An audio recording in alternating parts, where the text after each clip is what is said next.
Hi everyone, in this video I will be walking you through Feedly and how you can use this for professional development.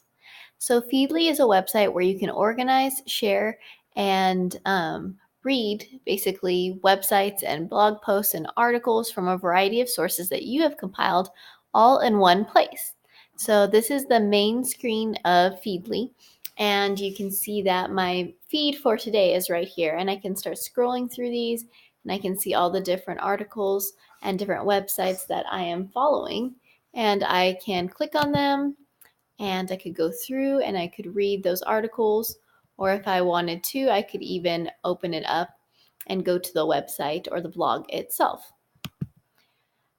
Other great features here are the read later feature. So if there's, blog posts or that you want to read but you don't have the time to read at that time, you could always mark it as a read later. So you could click on it and you could come up to read later, mark it, and then you'll see that it shows up in your read later. And you can also add different filters, which I have not really used yet. And then I do actually use the Feedly Pro. That allows me to have more feeds, more boards, and to add content based upon keywords, which is really helpful. And I'll kind of mention that in a moment. So you could read all of your feeds from here, from the today, for today only. But I like to have multiple feeds based upon different categories in education. So for instance, I follow a lot with computer science. And so within computer science, when I break this down, I can see that I'm following any articles where the words coding games pop up, or coding students, or computer science education. And there are also specific blogs that I follow.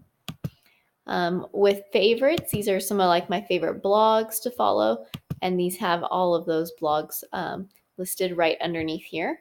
And so by clicking on favorites, I see everything, but I could also come in and click on the blog itself and see only those things from there. I also have some that are more general, and then some that are based on social emotional learning, and I could add more to that as well just by creating a new feed. So another thing that is also really useful is boards.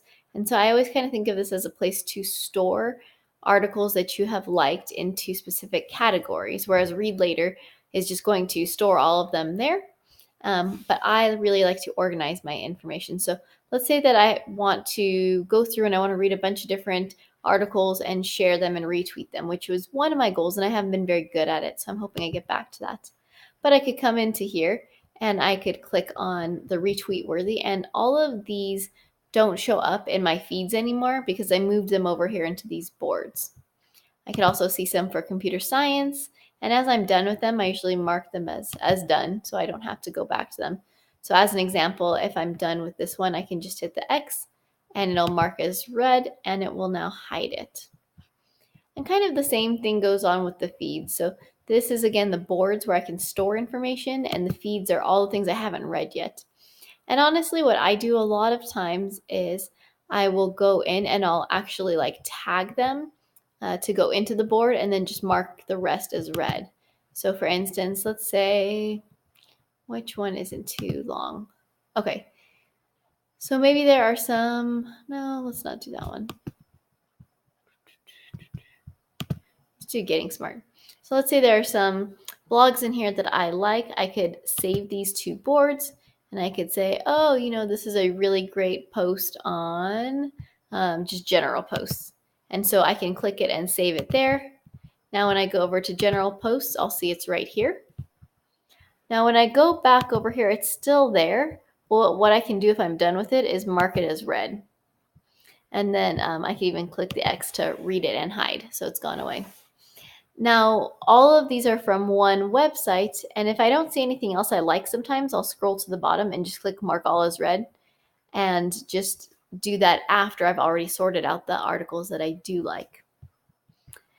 And a couple other great things that you can do is you can add the content. So you can add a website.